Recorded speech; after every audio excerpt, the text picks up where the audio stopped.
slow up, no I don't take shit. I got no love for the fakeness. If you wanna play tough and wanna hate this, I'll always show up.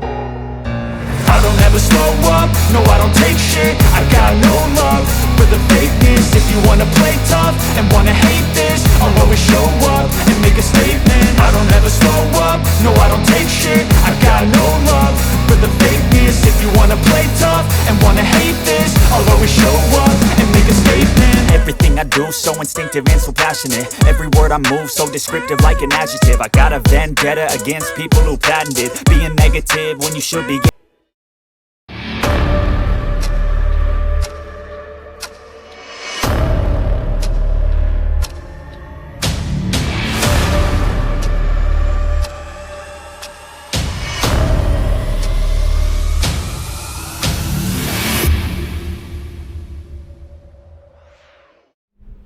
আসসালামু আলাইকুম। তো অবশেষে চলে আসলাম welcome lifestyle. এটার লোকেশনটা হচ্ছে Bangla motor সিগন্যালের আগে কাওয়াসাকি শোরুমের পরে। তো চলেন উপরে যাই।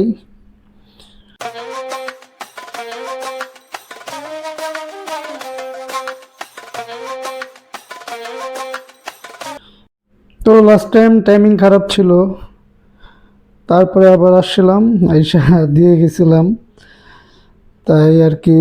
আর ফার্স্ট টাইম লজ্জা লাগতেছিল না, সমস্যা নেই।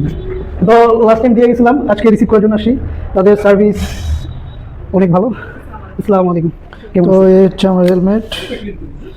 আমি চেষ্টা করতেছিলাম তাদের সবগুলো প্রোডাক্ট দেখার,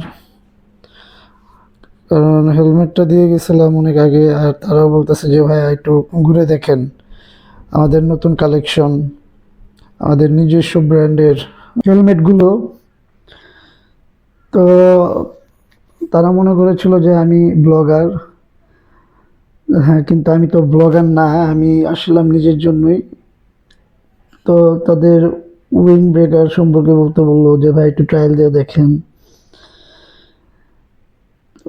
তাদের আরও কিছু প্রোডাক্ট আছে, আর হচ্ছে স্পেসিফিক কিছু হেলমেটের উপর তাদের 80% অফ আছে অ্যানিভার্সারি উপলক্ষে। তাদের মোবিল, তারপরে তাদের হ্যান্ড গ্লাভস। তো ওভারঅল তাদের বলছে যে পুরো শোরুমটি একটু ঘুরে দেখেন। তো আমরাও ঘুরতেছিলাম, দেখতেছিলাম।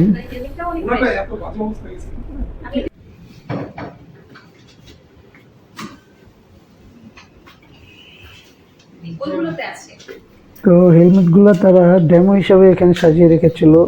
তো সে বলতেছিল যে ওই বাকিগুলোতে প্যাডিং ছিল না, হেলমেটের ভিতরে প্যাড, কোয়ালিটিফুল প্যাড। আর এটা হচ্ছে দুইটাই ECE and DOT certified. Slogan কি? Ride with confidence. তারা হেলমেটের প্রাইসগুলো বলতেছিল, আমি শুনতেছিলাম। আমি পরবর্তীতে প্রাইস সহ দিয়ে দেওয়ার চেষ্টা করব। তো হেলমেটগুলো সরাসরি দেখে মনে হলো কোয়ালিটিফুল। তো তাদের বেশ কিছু কালেকশন আছে, আরও অনেকগুলো হেলমেট এখানে নতুন আসছে, আবার কিছু কিছু হেলমেট পুরানো আছে। তো প্রাইজের দিক দিয়ে অনেক হাই। আর এই হচ্ছে আমার হেলমেট, যেটা সার্ভিসের জন্য দিয়েছিলাম। আমি আসছি, তারপরে হয়তো ক্লিন করছে। এর আগে জাস্ট নিচের ওইটা আমার যে রাবার যেটা ছুটে গিয়েছিল ওইটা আর কি তারা গ্লু করে দিছে। আমি মনে করছিলাম এটা সম্পূর্ণ ফ্রি, কিন্তু না, এটার জন্য আমাকে কিছু চার্জ দিতে হয়েছিল। যদিও তাদের উপরের ম্যানেজমেন্ট থেকে বলেছে যে কিছু দিতে হবে না, আপনি নিয়ে আসেন, চলে আসেন। আমি এটা রেখে গিয়েছিলাম, মনে করেছিলাম এটা ওয়ারেন্টির মধ্যেই পড়বে। ধুলাবালি যেহেতু আমার এই হেলমেটের তো 2 বছরও হয় নাই। যদি এখানে ধুলাবালি থাকে, এখানেও যদি ধুলাবালি থাকে, এটা যতবার আপনি মুভ করবেন মানে আপ ডাউন করবেন, সো মেকানিজমটা টুরের থেকে আসে নাই। না আসলে এমন ঠিক আছে। আমরা এই পেশায় এসেছি, ভালো হবে। হ্যাঁ, না না, বললাম আমরা এই পেশায় চলে আসি, এটাতে অনেক দাম আছে। আচ্ছা আমরা ভালো ব্লগার হয়ে যাই। কত যে আপ মেরে দিও না গাড়িতে মেরে দিলে কি না উল্টা রিক্সা এটা যদি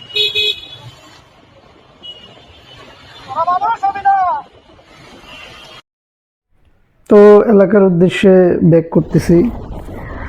আর একটা বিষয় আপনারাও সচেতন হবেন, সেটা হচ্ছে অবশ্যই ভালো মানের হেলমেট পরে বাইক রাইড করবেন। আর যদি ভালকান ভিডি থেকে হেলমেট কেনেন, সেক্ষেত্রে আপনার হেলমেটে যদি কোনো প্রবলেম হয়, সেক্ষেত্রে তারা ওটা নিয়ে অনেক কনসার্ন। তো আমার কাছে শুধু এই বিষয়টাই খারাপ লাগছে যে তারা চার্জ করলো কিভাবে, যেখানে কোনো চার্জ নেওয়ার কথাই ছিল না। যদিও সামান্য কিছু চার্জ নিয়েছে, তারপরও যাই হোক, সবাই ভালো থাকবেন। আজকের জন্য এই পর্যন্তই। আমাদের জন্য দোয়া করবেন, আমরা যাতে ব্লগিং শুরু করতে পারি। ধন্যবাদ, আল্লাহ হাফেজ।